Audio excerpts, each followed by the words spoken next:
Alright, what's up everybody? So I got to get this plasma cutter set up to run off the CNC machine, and I bought this plasma cutter probably 6 years ago. I actually had bought it before I did a project back when I built my first CNC table that I didn't finish. So I used this for a little bit, but I had a hard time with it just because I didn't have the space to really use it how I wanted to use it. So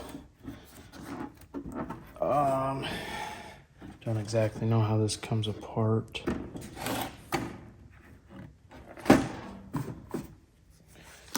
You know what, maybe before I do the whole thing, maybe I just pull this cover off, huh? That'd be the smart thing to do. Okay, so what you missed was I just popped the screws out, grabbed my flashlight because I'm off grid in here, so it kind of sucks. So just pop this off, and then we can pick our cover up, and then we can see how this thing really works. So pretty much just got a bunch of capacitors and everything in here to take your voltage and step it up, down, control how strong you want your arc to be, you know, all that good stuff. So what I'm really after is on this plasma cutter, this one just has a 2-wire switch. So what we could do is on the end of this plasma cutter,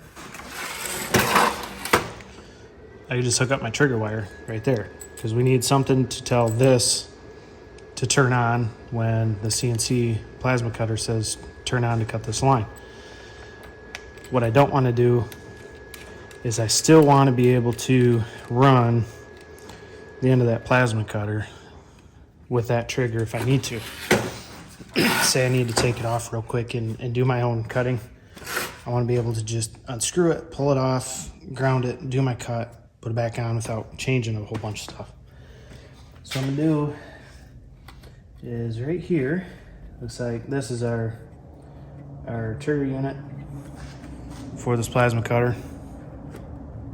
So what I'm going to do is I'm going to splice these wires with the wires I was given for the fire control for that plasma cutter.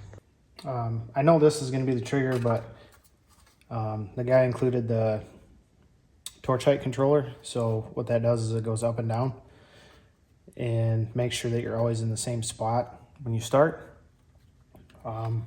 Wasn't sure how to hook that up, not familiar. So pretty much your red one that says you got your clamp, and then just got a little bit flattened. This will plug into your clamp, and then you have your torch, which is your black. So the red is going to go to your clamp, which would be your negative. So I can't hook it here, so I'm actually gonna just put a lug, and I'm gonna connect it right up here. And then I'm gonna do the same thing with the hot, where it comes out, and connect it straight there. So let's go ahead and get these hooked up. Go ahead and strip these just a little bit. I don't think this is a 10 gauge wire, but I think it's a heavy duty casing here. So some of it's already soldered, but it fits into our ring terminal pretty good. And then go ahead and get that clamped on there. Make sure it's tight. This is one of those areas you do not want to mess with extra wires hanging out, because all this has power, and one little oops and it's going to short. So you really want to make sure that these are tight. Go ahead. Put that one down.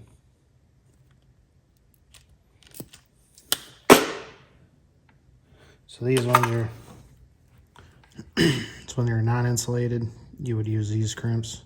Being that these are insulated just gives you the correct color that you have. So,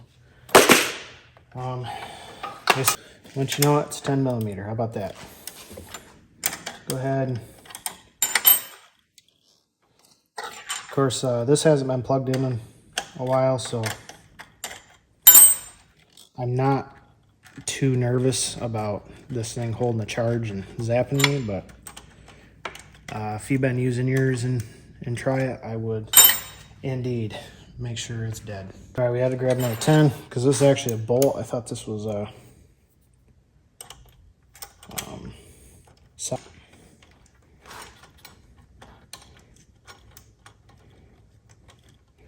the other smart thing to do would be, before I do all this work, maybe make sure that it still works. I guess that'd be a good idea, wouldn't it? So this one, I'm gonna run it through the bolt at the bottom.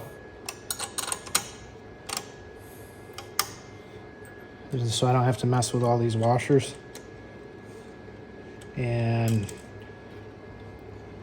there's a couple little spots soldered here on the top that could potentially cut the wire, I guess. I don't know, I just want it on the bottom. And I'm gonna repeat on this side of it. So we'll put you over here. And I just ran these down through the little vent holes, if you want to call them a vent hole, I guess. Okay, should be back now. So that took forever to get those. So we got that, and so go ahead. We're gonna flip this back over and hook up some trigger wires. One side, doesn't matter what side. They're supposed to send you some the correct ones in the kit. I don't have the correct parts for this because I bought it secondhand. So I'm just gonna do it my way. A lot of guys use shielded wire. I don't think we need to use shielded wire because the wire that actually goes to the unit isn't shielded, so I'm not too worried. So we'll have one wire. It's not the way I wanted to do it, but I don't have that extra wire. And I'm gonna run this one down here, and then I'm gonna, on the other side, I'm just gonna repeat exactly what I did. You guys can do it your way. I'm gonna do it mine.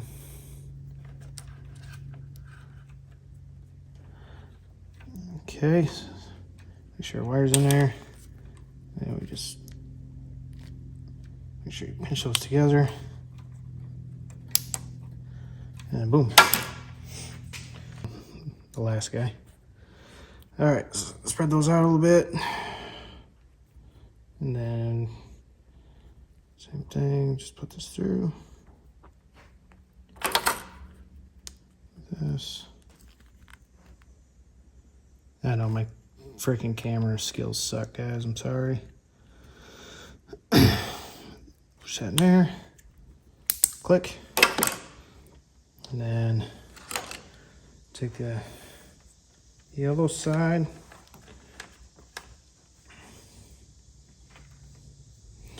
And then I'm gonna go ahead. Do the same thing. Put the yellow in. And put our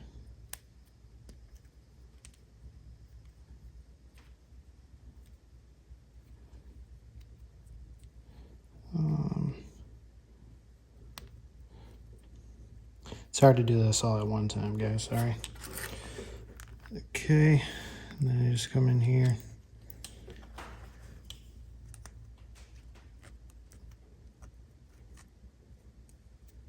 Push down. Make sure it's in there like that. Boom. So I can still use my trigger, and then the system will bypass the trigger and turn it on. Let's put the cover back on. It's been a while, so this has got a automatic drain here, just making sure that's still, well, I got it apart.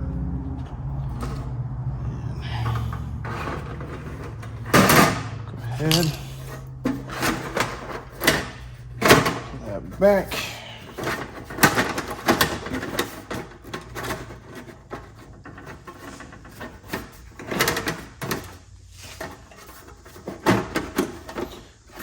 Okay.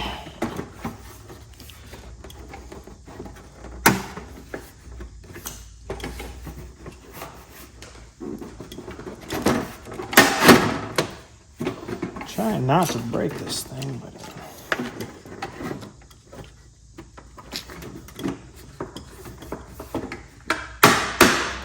there we go. All right, move on my candy wrappers here. Take this, and then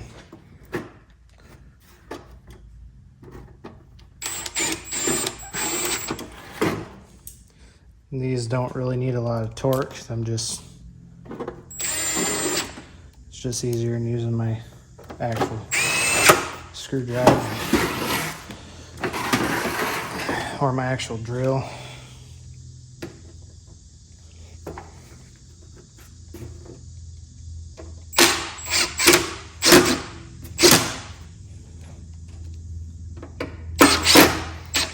These don't need a lot of torque.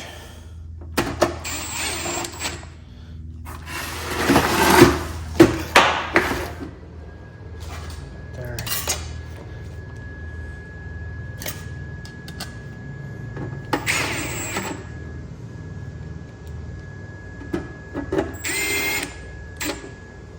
So I don't remember if this one is a touch or a non-touch. I really do not know.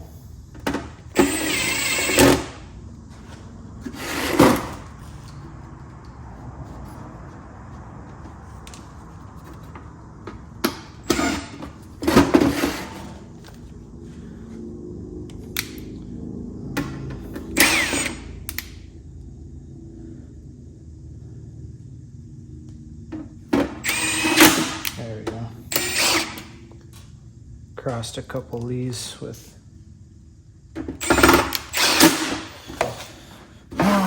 then we got these longer screws that go here in the back. They said these don't need a bunch of torque. I mean,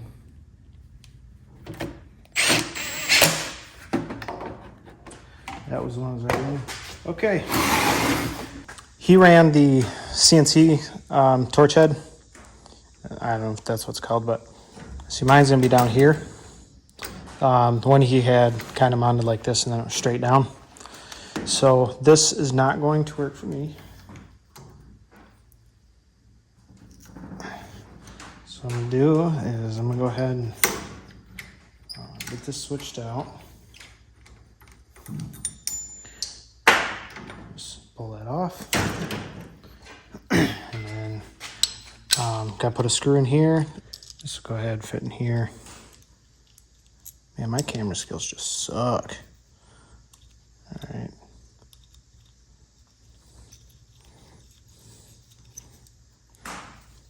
We're just gonna snug this a little bit. It needs to be tight, but it doesn't have to be super tight. Like, you're not putting a lot of tension on it. And then we'll go ahead and stick this back in here. We'll use our bolt.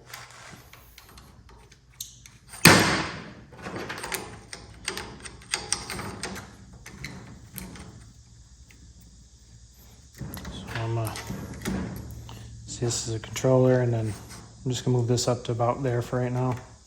Just snug it. Now,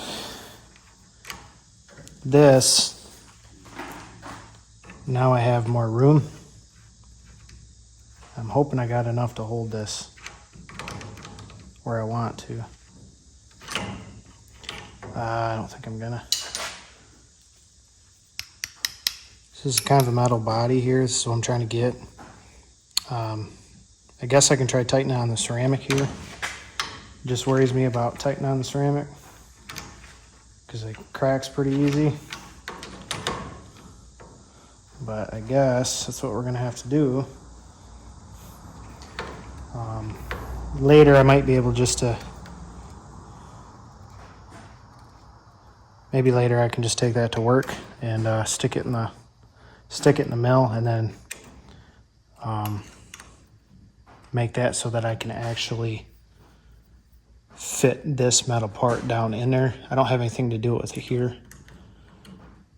If we go too tight, that ceramic's just gonna shatter, but it comes loose. That's why I don't want to use it. So here's what we got. See, then we can still use our trigger if we need to, or the system's gonna tell us to turn on. And he was nice enough. He also included the hanger for this.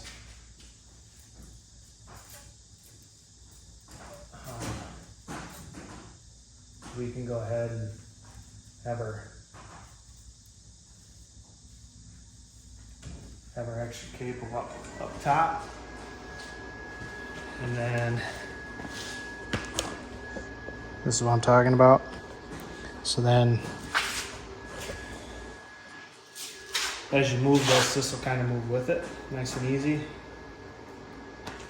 I just got to test the range when we get down to this side, because we get down too far, there may not be enough slop here, so it may want to pull that down, and then it's gonna mess with the motors and stuff. So it was nice enough. If you haven't watched my first video, I'm not saying names yet till he does his stuff on his channel, because I'm not gonna ruin it for him.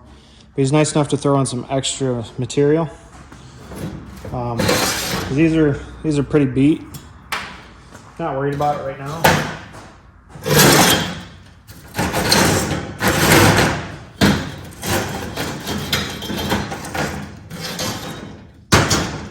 That easel.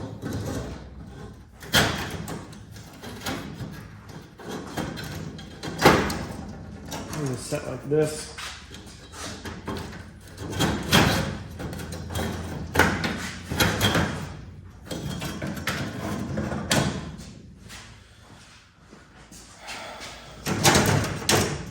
You got a lot of slag on them, but what do you expect? They're used. So he brought me that sheet so I could do some testing on it. And if I wanted to make my own replacement, I don't know if you call them runners or what you call them. The specific term, I just call them slats.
Goes in.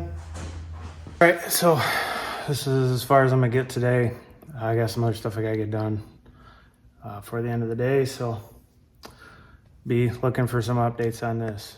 Thanks for watching.